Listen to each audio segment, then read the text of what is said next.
everyone, it's Shelly from the Shelly Killinger Group here at RE/MAX. So we have had a lot of people asking us what they need to do to prepare their homes to be ready to put on the market this spring, which is really coming right around the corner. So we have 5 tips for you. If you are thinking of putting your home on the market, these are the 5 things that you need to do. And the first thing, it should go without saying, is to talk to your real estate agent early on in the process. Most sellers don't think about actually calling their agent until they need help pricing their home, but our expertise goes so much further than that. There are so many moving parts in a real estate transaction. Think about it. You are not only selling your home, but you're buying a new home. Perhaps you're making a move across the country. All of those pieces need to be coordinated, and your real estate agent can help you do all of that. So definitely step 1 is to talk to your realtor early on in the process. The second thing is to make a financial plan. And the reason I put this so high on the list as number 2 is because it doesn't make sense to actually go through with all of the rest of the steps if it's not a good financial decision for you right now to sell your home and move to a new home. So it's important to tackle this early. This step might actually involve not only your real estate agent, but your mortgage lender and your financial advisor as well. So there are 3 main pieces of information that you're going to want to gather in order to make your financial plan. The first item is your mortgage payoff. You need to know how much money do you owe on the current house that you're living in so that we can actually figure out how much you're going to make from the sale of your home. So that is your first item, and you can just call your bank, or even sometimes online they'll have that information for you, where you can get a pretty general, at least a good enough number for us to get a starting point just from online or from giving them a phone call. The second item that you need to be able to make your financial plan is the estimated sales price of your current home. And this is where your realtor comes in. They can give you a pretty good idea of what you think your home is going to sell for and what your out the door costs are going to be. You know, your realtor's commission, your fees, your transfer taxes, your deed prep, and all of those items. They're going to add them together. They're going to calculate that along with your mortgage payoff, and they'll be able to give you a good idea of, if we sell this house, what would I walk away with? And what would I want to put towards the purchase of my new home? So that is the second item that you need. The third item that you need is the estimated price range of the house that you want to buy. So where are you looking to move? Are you looking to downsize and purchase a home that is less expensive? Are you looking to size up and buy something that's more expensive?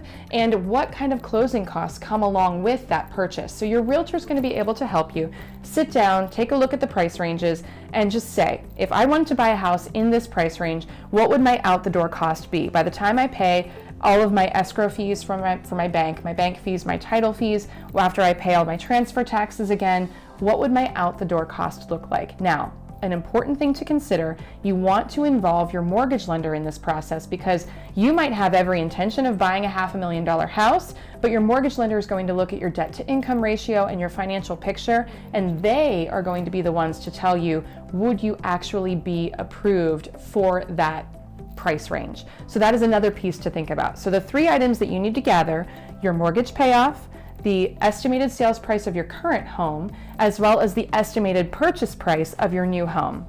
And once you have all those 3 pieces, you can actually make a good financial decision and decide, you know, is this smart? Is this feasible for me right now to be able to sell my home and buy a new one? And you should also factor in, guys, your financial planner. You know, are you going to be using retirement funds? Are you going to be moving some things around, consolidating some debt in order to help your buying power? You might need to bring your financial planner into this conversation as well. So that is our second thing, is just make your financial plan, make it early so that you can tell, is this a smart decision for me?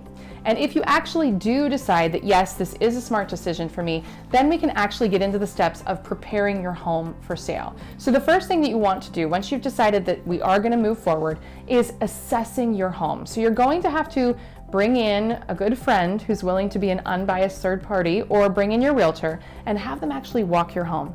Look at its problem areas. You know, do you have some cracked plaster? Do you have maybe a doorbell that doesn't work? Do you have, you know, mechanicals that are out of date that might need servicing? What are the problem areas, both cosmetically and functionally, that a buyer might feel affects your home's value negatively?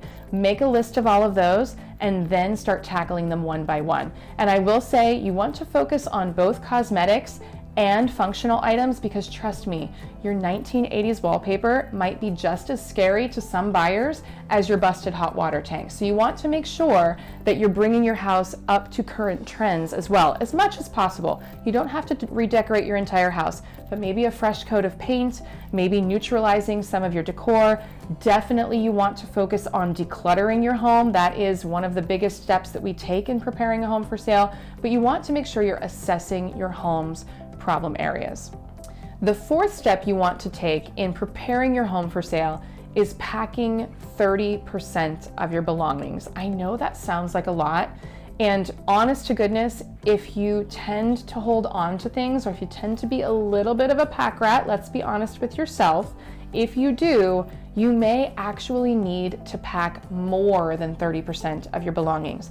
The truth of the matter is, what I've discovered in 10 years of this business is most people have far more belongings than they realize, and most houses show far better with less in it. So if you pack up 30% of your belongings now, I mean on every shelf, take 30% off. In every closet, remove 30%. I'm talking in the garage, remove 30%. Remove 30% of your belongings, pack it up. You are moving anyway, so it's going to give you a head start on your packing. Put it even in a storage unit or something just to get it out of the way. Your home will show better when your buyers can focus on the features of your home that are actually going to stay there. The walls, the flooring, the fixtures, all of those things, the layout, that is what a buyer should be fixating on, not your belongings. So pack up 30% right off the top, and it'll give you a head start on packing anyway.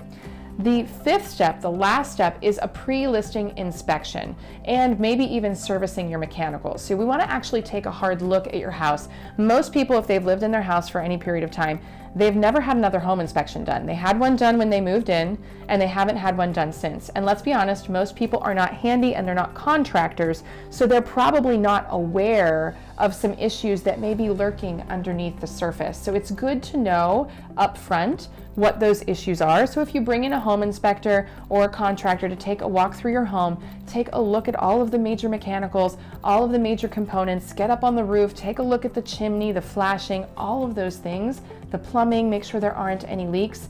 What this will do for you is it will avoid any surprises down the road, and it will allow your buyer to have a clear picture of all of the problem areas of your home up front, so that hopefully they will come in with a higher offer to begin with, because they don't have to feel concerned about maybe something coming up on the inspection down the road, because they've already seen an inspection report and they already know all the potential problem areas. So it's really wise to have that pre-listing home inspection done. And then also, if your mechanicals have not been serviced on a regular basis, you should probably consider getting that done as well. So your AC, your furnace, your hot water tank, have someone out to take a look at those. Make sure they're in good functioning order, because that is going to be one of the first questions that your buyer is going to ask when they walk through, or how old are they and have they been properly maintained? So those are our 5 steps to preparing your home for market this spring. Of course, if you have any questions whatsoever, feel free to reach out to us. Put your questions and comments in the comments down below, and we'll definitely take a look at those. Thanks so much for watching, guys, and we'll see you next time.